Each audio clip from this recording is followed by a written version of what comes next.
அனைத்து ஆன்மீக நண்பர்களுக்கும் வணக்கம். இன்னைக்கு இந்த பதிவில் என்ன பார்க்க போகிறோம் அப்படின்னா, கணவன் மனைவி கருத்து வேறுபாடால் சில காரியங்கள் குடும்பத்தில் நடக்குது. அதாவது இது ஒரு சாதாரண இயல்பாகவும் நடக்கலாம், அல்லது மூன்றாவது நபர் சம்மந்தப்பட்டு கூட நடக்கலாம். ஏன்னா நல்ல நல்ல கணவன் மனைவிகள் நல்ல அந்யோன்யமாக வாழ்ந்து கொண்டிருப்பாங்க. 3வது நபர் யாராவது அந்த பெண் மேலேயோ அல்லது அந்த ஆண் மேலேயோ ஆசைப்பட்டு இவங்கள பிரித்து நம்ம கூட வாழ்வதற்கு கூட்டிகிட்டு போகணும் அப்படிங்கிற ஒரு காரணத்துக்காக சில துஷ்டமான வேலைகள் செஞ்சு அந்த கணவன் மனைவிக்குள்ள நல்லா இருந்த குடும்பத்தை பிரித்து கொண்டு போயிடுவாங்க. அதாவது சில விஷயங்கள்லாம் இருக்குது, மோசமான சில விஷயங்கள்லாம் அதை நான் வெளியில் சொல்லக்கூடாது.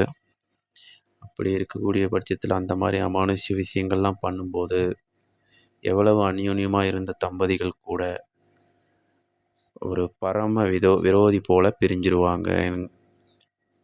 நிறைய நபர்கள் வர்றாங்க அந்த மாதிரி. அதாவது கணவன் நானும் என் பொண்டாட்டியும் நல்லபடியாக ஒழுக்கமாக வாழ்ந்துட்டு இருந்தோங்க. கல்யாணமாகி 6-7 வருஷம் நிம்மதியாக வாழ்ந்துட்டு இருந்தோம். திடீர்னு ஒரு 3வது நபர் பழக்கம் ஏற்பட்டு மனைவியாகப்பட்டவர் ஓடிட்டாங்க அப்படிங்கக்கூடிய செய்திகள் வருது. அது சில நேரங்களில் அது ஒரு சாதாரண இயல்பான காரியங்கள் இருக்கலாம். அதாவது ஒரு உண்மையிலேயே கணவனை பிடிக்காமல் இருக்கலாம், மனைவியை பிடிக்காமல் இருக்கலாம்.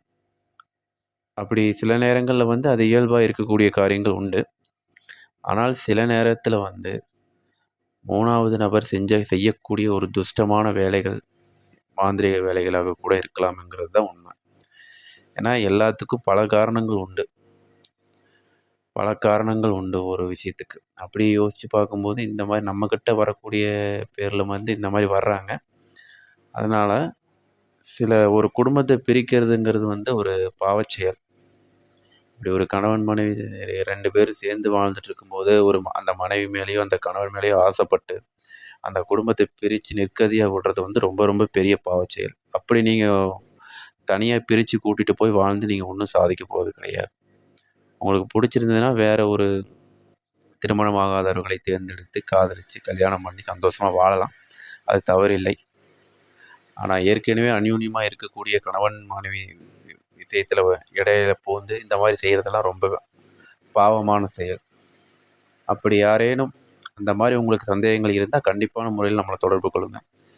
அது என்ன ஏது என்பதை நான் உண்மையாக சொல்கிறேன். நன்றி, வணக்கம்.